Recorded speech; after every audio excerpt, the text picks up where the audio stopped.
Welcome back, YouTubers. This is Omar from Your Mint Condition, and today I'm going to show you my haul of February of 2018. I wasn't sure if I was going to do this video because it's such a small month, but I wanted to show off some of the books and give a big shout out to a good guy. Brooks, this was completely unexpected. This is the Darkwing Duck and DuckTales Volume 2. It's the crossover issues. There's only 4 issues in this book, but this finishes out the Darkwing Duck from Boom Comics and the DuckTales book. There was 1 volume of DuckTales. And the Darkwing Duck has been re-released as an omnibus by Joe Comics. But this book has been out of print, and my boy Brooks hooked me up with this.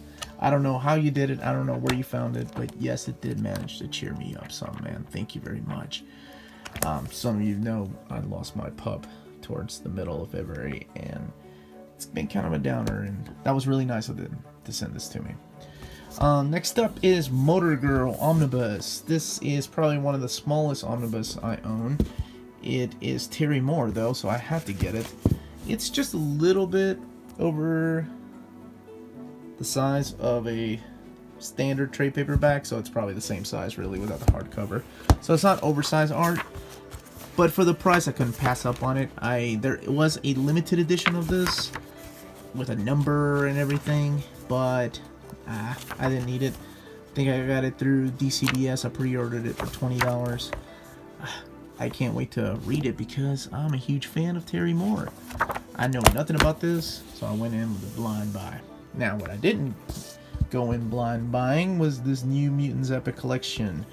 I believe this should be Epic Collection number 6 or 7. Let's see, number 6, yes. So this collects New Mutants 71 through 85 and Exterminators 1 through 4. Of course, that is during the Inferno saga. So the big news about this book is that this finishes out the complete Louis Simonson run on New Mutants that can go on your shelf now. So if you own, for example, Follow the Mutants hardcover, the 2 Ultimate Editions, and Inferno, and all the other classics, New Mutants, trade paperbacks, the hardcover of Extinction Agenda, and Cable and the New Mutants, then you will have every single New Mutant on your shelf. And I think that is awesome. But they're going to keep releasing the Epics, and I'll probably rebuy these in Epic format because I'm a sucker for the same spine on my books.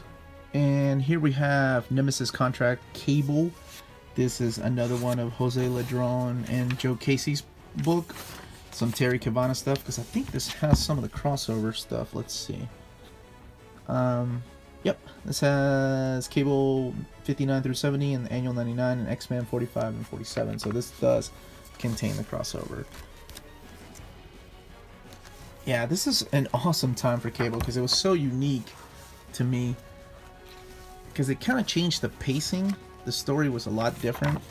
Like, Cable had just figured out who he was, and there wasn't that much of Mr. Sinister here in Apocalypse, not until the end of this book, really. But I thought that was really cool, and it was a unique time, and it introduced the character by Irene Merriweather.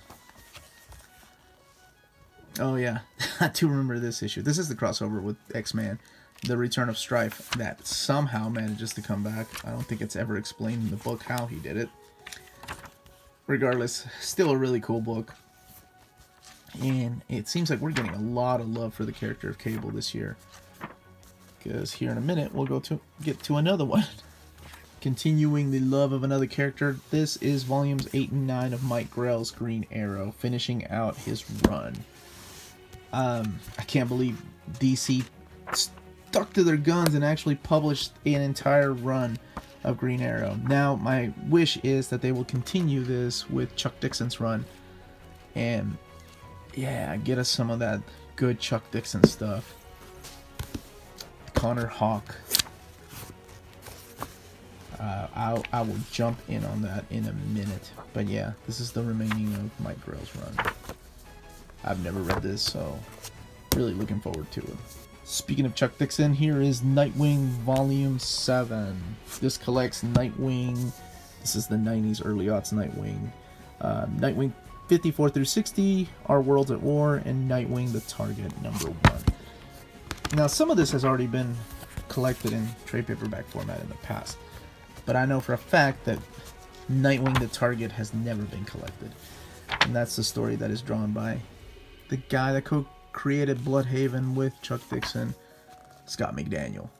I can't get enough of that guy's artwork. Kind of wish he was back doing some kind of Bat book. So we just have one more, and I know it's been leaked that we're going to get one more volume 8, and that will finish out the Nightwing run. What my hope is that they keep going with the series all the way into the Devin Grayson years, even though Devin Grayson isn't really quite loved. Next up is Batman Legacy Volume 2, finishing out the Batman Legacy crossover, because really what we had in Volume 1 was just a bunch of setup, and then Legacy Part 1. So this is the actual crossover, along with the Bane 4-issue miniseries, and then the Bane one-shot. So I guess if you like Bane, this is for you. Just some 90s goodness crossover. This is the follow-up to Contagion, and a must for any Batman fan.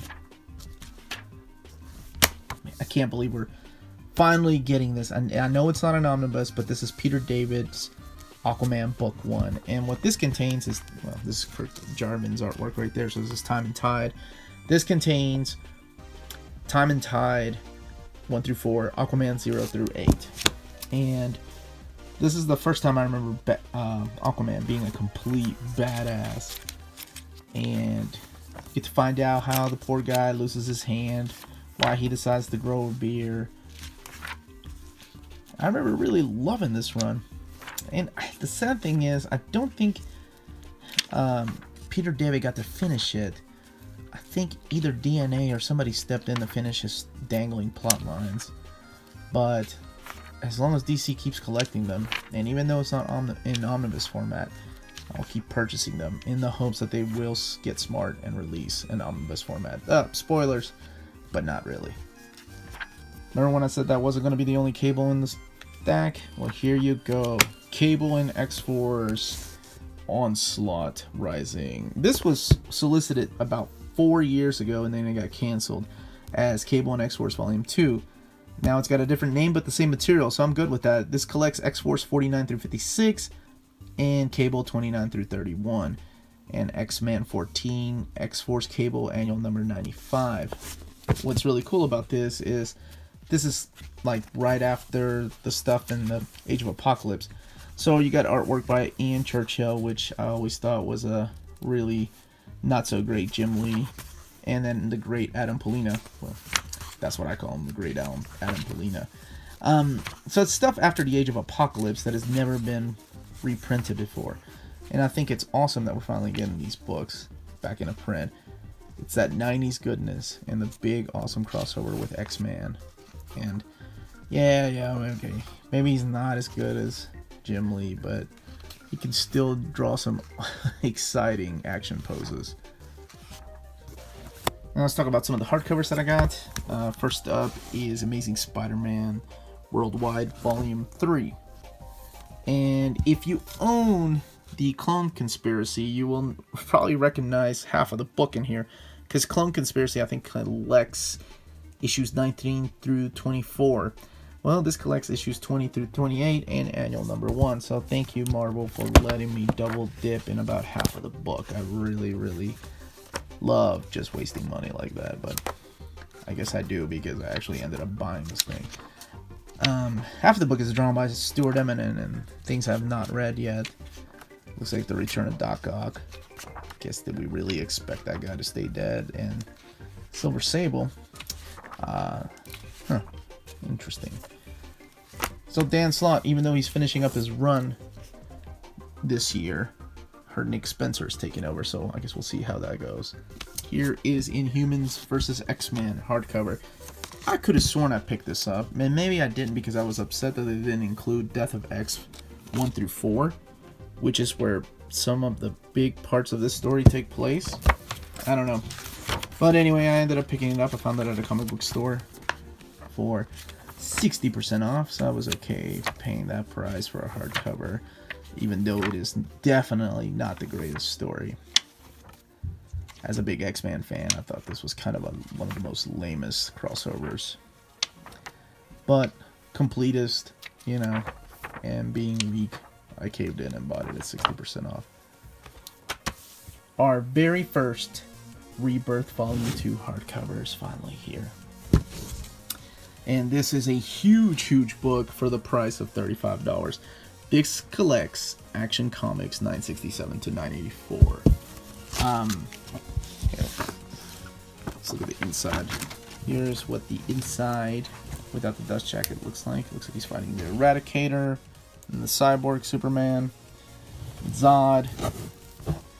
I know there's a crossover in here, so I guess they expect you to buy Superman Volume 2 because the Superman volumes or issues are not included in here.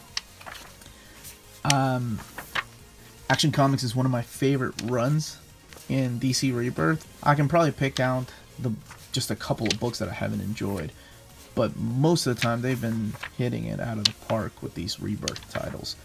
And this is one of my favorite ones. This is a great mix of just that Dan Jurgens 90s goodness with some amazing artwork, and I mean awesome artwork. Even Ian Churchill makes the cut in here. His art style's kind of changed, but you could definitely tell it's still him. Mongo and Cyborg Superman. Some great Patrick Searcher art in here. Yeah. So there is a crossover, and it tells you to be continued in like Superman number 17 or something like that. So if you get the DC hardcovers, the DC Rebirth hardcover, you'll end up getting the whole story. I'm not going to showcase each one of these because I ended up getting some of these through the Fantagraphic sale and a lot of them through in-stock trades. But this is Love and Rockets. Now, here, I'll pick up. If you watch the Christmas haul, you know that my wife bought me volumes 1 through 3 of the complete collection of Love and Rockets. But I haven't really been enjoying Volume 1, and I just wrapped up Volume 2, and even though it was a little bit better, I still don't know what the big praise is for this. I'm going to keep pushing myself through it and read Volume 4, or 3 and 4. Otherwise, I think I made a mistake by purchasing the rest of these, but I hope not. But anyway, that is Love and Rockets by the Hernandez brothers. Next up is something I found at Half Price Books. As you know, I am a fan of artwork, and this is the art of Disney princesses. So a really cool hardcover. It's just a different artist portrayal of the Disney princesses. That was really cool. Like I said, I found it at Half Price Books. I'm a big I'm a big fan of art books, so this was a no-brainer for me to pick up. There's just some of the inside of the artwork.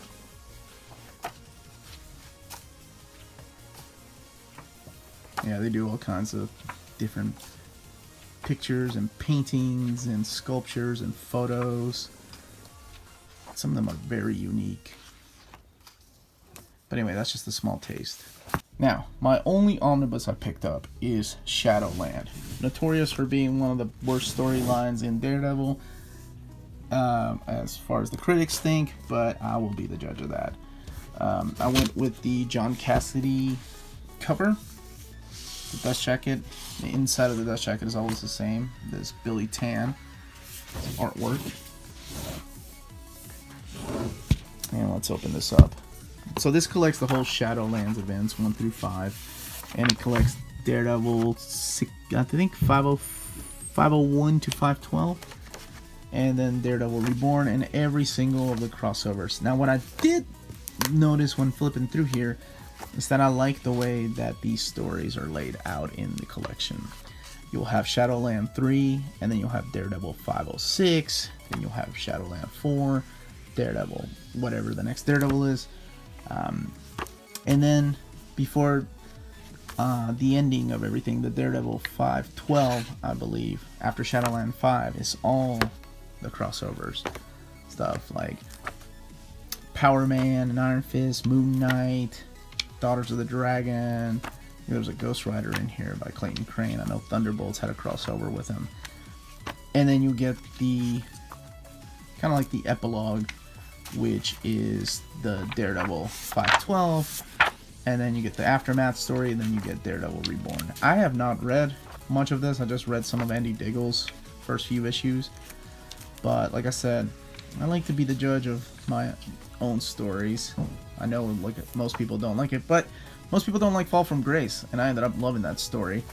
Here's some art by Clayton Crane. Gosh, I miss this guy drawing X Comics. He used to do XForce. Great artist. And he did some of the Carnage stuff. Let's show more pages. I'll show you the table of contents to see what it all collects here. So there was another cover by Billy Tan, and I think it's the cover to 501. Yeah, or no, is this the list? No, this is Darkwing, the list, Daredevil. And that's the alternate cover. So this is everything it collects. Moon Knight, Bullseye, Elektra, Ghost Rider, Shadowland 1 through 5, Daredevil 501 through 512, Daredevil the list, as you saw earlier. Power Man 1 through 4. Oh, there's a Spider-Man. Didn't know about that. Blood on the Streets, Daughters of the Shadow, which I guess is like Daughters of the Dragon, Daredevil Reborn, Afterfall, that's what the book is called, and then Thunderbolts. You know, big chunk of book, $425, but it was the only omnibus I picked up, so looking forward to reading this. Well, that's it, guys. This is everything I picked up this past month. Like I said, I didn't think I was going to do an episode because it was such a short month, and I lost my pup Nikita, so... But I decided to go ahead and do it. Again, thank you, Brooks, for that awesome gift. Can't believe you did that, man. Don't know how you pulled it out and where you found it. Don't forget to check out our channel. And to those watching for the first time, if you enjoyed the video, please don't forget to hit the like button. And if you really enjoyed it, don't forget to hit the subscribe button. And check out our weekly show that comes out every Thursday, where we talk about comic books, anime, video games, toys, whatever else is in the geek world. Thank you all for watching. I would love to know what you all have picked up or what you plan on picking up in March. Have a great day.